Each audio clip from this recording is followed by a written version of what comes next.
दोस्तों आज की इस वीडियो में हम बात करने वाले हैं एनओसी के ऊपर, यानी कि नो ऑब्जेक्शन सर्टिफिकेट के ऊपर, जिसे हिंदी में अनापत्ति पत्र कहते हैं। देखिए, भी बिहार में जमीन का सर्वे हो रहा है। इस बीच वंशावली को लेकर लोग काफी कंफ्यूज हैं। कुछ लोग ऐसे हैं जो वंशवृक्ष में अपने बुआ का नाम, अपनी बहन का नाम या अपनी बेटी का नाम दर्शा ही नहीं रहे हैं, ताकि उनके नाम से खाता ना खुले और उन्हें हिस्सा हमारी जमीन पर ना मिले, ऐसी सोच है।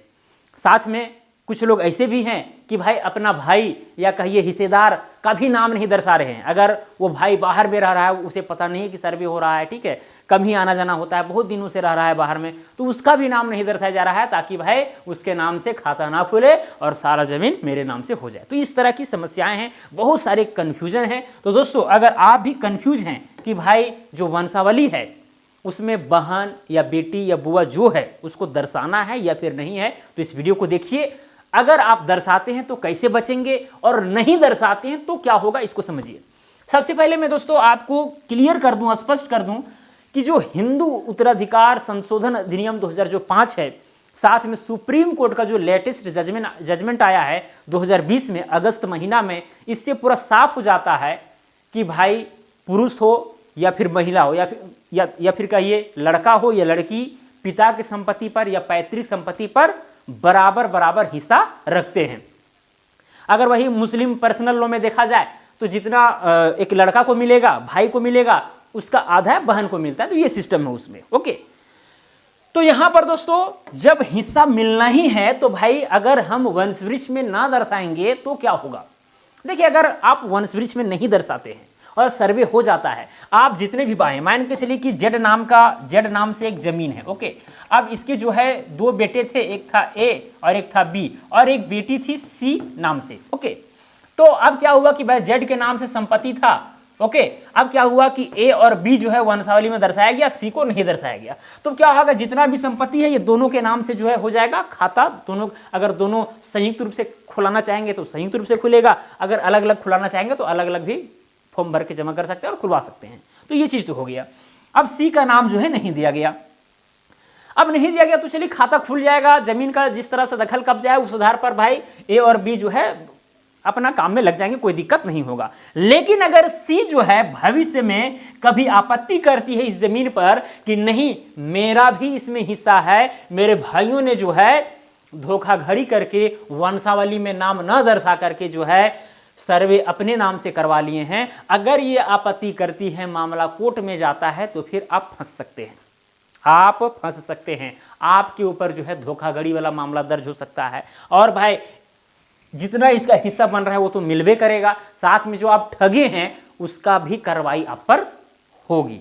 तो ये चीज दोस्तों एकदम क्लियर सी बात है। अगर आपत्ति करती है तो, नहीं करती है तो फिर वो चीज दबा का दबा ही रहेगा, कोई दिक्कत नहीं है। ठीक है, अब दोस्तों मान के चलिए कि आपको भय है कि नहीं भाई अगर हम दर्शा दें तो भाई धोखाधड़ी या ये सब तो भाई हम बहन के साथ करेंगे नहीं, हम दर्शा देते हैं और बहन भी ठीक ठाक है, प्यारी है, हम भी उसके प्यारे हैं, तो एक काम करते हैं कि भाई सहमति बना करके, ताकि वो हिस्सा ना ले जमीन में, जो भी उसका हिस्सा हो हम भाइयों में जो है बंटवारा हो जाए।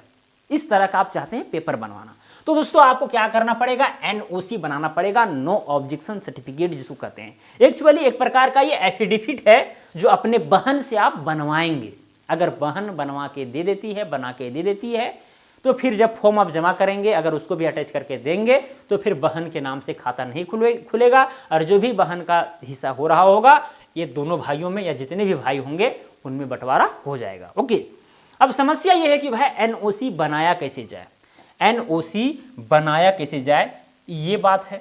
ठीक है, चलिए तो मैं बताता हूं। एनओसी जो है ना, ये जो एनओसी है वो आप 3-4 तरीका से जो है बनवा सकते हैं। सबसे पहला तो आपका ये है कि आप फर्स्ट क्लास मजिस्ट्रेट के माध्यम से जो है आप एनओसी बना सकते हैं। ठीक है, फर्स्ट क्लास मजिस्ट्रेट, आपको एक एडवोकेट को चुनना होगा, ठीक है, एक वकील को पकड़ना होगा, और फिर बहुत सिंपल प्रक्रिया है, ज़्यादा कॉम्प्लिकेटेड नहीं है। फॉर्म रहता है और वो मजिस्ट्रेट के माध्यम से वो एफिडेविट बन जाता है। आपकी बहन वहाँ पर जाती है, साइन वगैरह होता है सामने। ओके, कुछ गवाह भी लग सकते हैं, गवाह का भी साइन होगा। तो इस तरह से जो है एक एफिडेविट तैयार हो जाता है जो फर्स्ट मजिस्ट्रेट के द्वारा निर्गत होता है।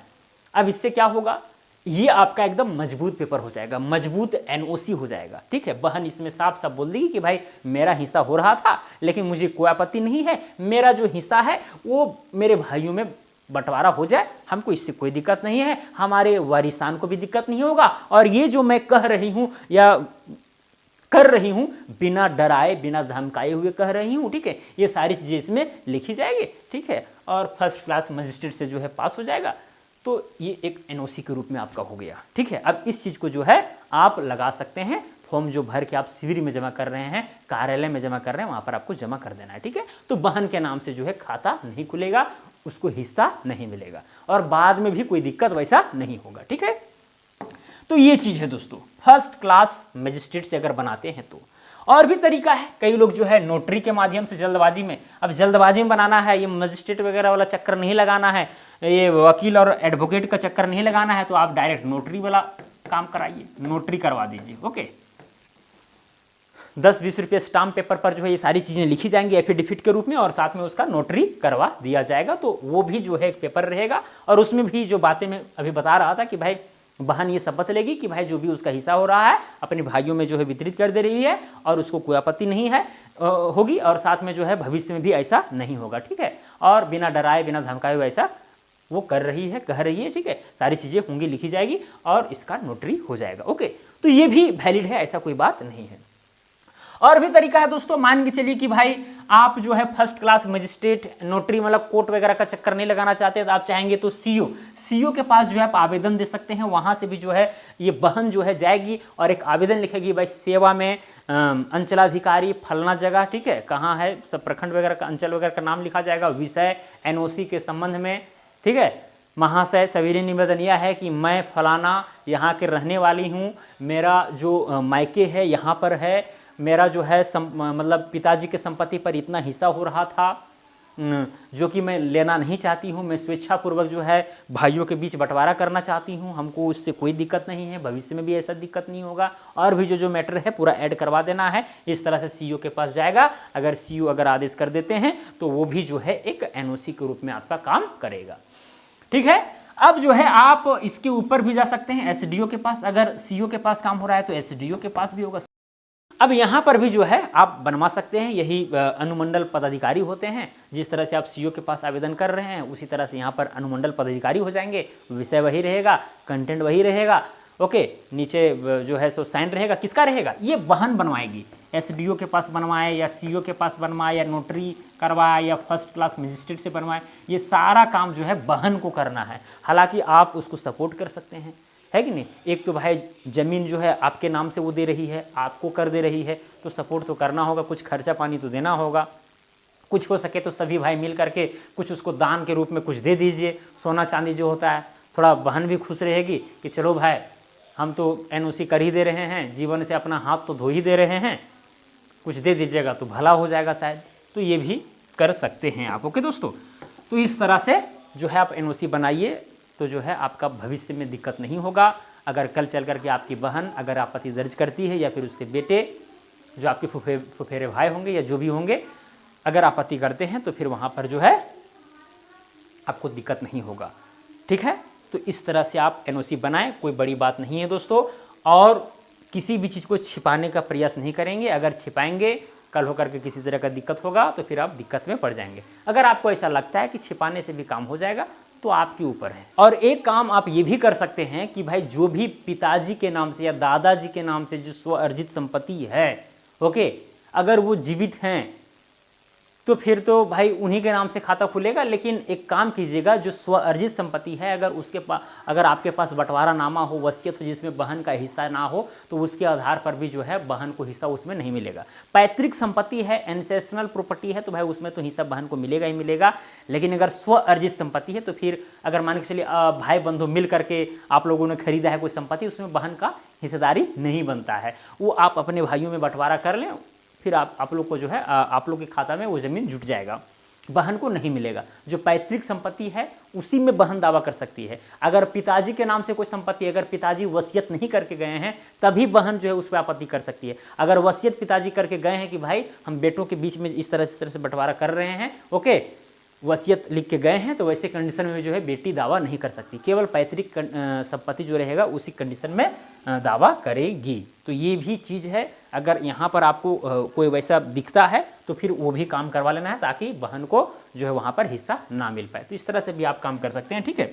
अब देखिए कुछ लोग ऐसा भी कमेंट कर रहे हैं कि सर आप क्या महिला विरोधी हैं? भाई हमें महिला विरोधी बनने से क्या फ़ायदा है, ठीक है, क्या फ़ायदा आप ही बताइए। देखिए एक्चुअल रियलिटी है, मेरी भी बहन है, हम भी शादी किए, हमें भी पता है कि भाई कितना दहेज देना पड़ता है, रियलिटी है। कितनों कुछ कीजिएगा, कानून बना हुआ कुछ भी है भाई, दान दहेज ये सब भाई चलता ही है, नहीं दीजिएगा शादी ही नहीं होगा, ठीक है, नहीं दीजिए शादी नहीं होगा, सिंपल सी बात है। 10 लाख 15 लाख खर्च होता है, कोर्ट भी इस चीज़ को जानता है, जज भी जानते हैं। कई वीडियो में मैंने देखा है जज साहब डायरेक्ट पूछते कि भाई कितना लिए थे दान दहेज में, ठीक है। तो ये सारी चीज़ें हैं, तो उतना देना पड़ता है।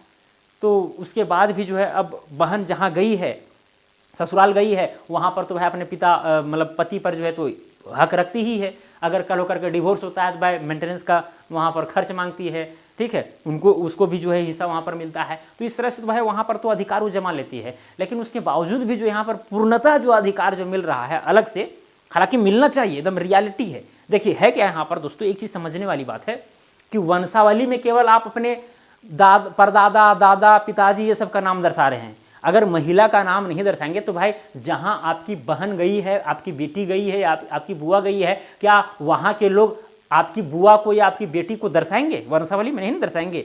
आप भी नहीं दर्शाइएगा, वो भी नहीं दर्शाएगा, मतलब कि वंशवृक्ष में वो है ही नहीं। ये गलत बात है, ठीक है। दर्शाना है, महिला को भी जो है सम्मान देना है कि भाई इस वंशवृक्ष में वो भी शामिल है, ठीक है। ससुराल में जहाँ जाएगी वहाँ तो उसको दर्शाया ही नहीं जाएगा, कम से कम जहाँ का वो है वहाँ तो दर्शाना जरूरी है भाई। तो ये भी चीज़ आप समझिए, ओके। बाकी बात सहमति से जो है आप काम करवा लीजिए, वो अलग मैटर है, ठीक है। बाकी बात महिला विरोधी ये सब कोई बात नहीं है, ठीक है। ये सब कोई मतलब ऐसा मैं सोच नहीं रखता हूँ, सबके प्रति समान मेरी भावना है, इस बात को आप नोट करके रख लीजिए, ठीक है। तो चलिए दोस्तों, मुझे उम्मीद है कि ये वीडियो आप सबके लिए उपयोगी रहा होगा। अगर कोई दिक्कत है तो आप कमेंट कर सकते हैं, उसका मैं रिप्लाई देने का प्रयास करूँगा या फिर वीडियो के माध्यम से ही बताने का प्रयास करूँगा। तो चलिए आज के लिए इतना ही, अब मिलेंगे अगला वीडियो में। जय हिंद, वंदे मातरम।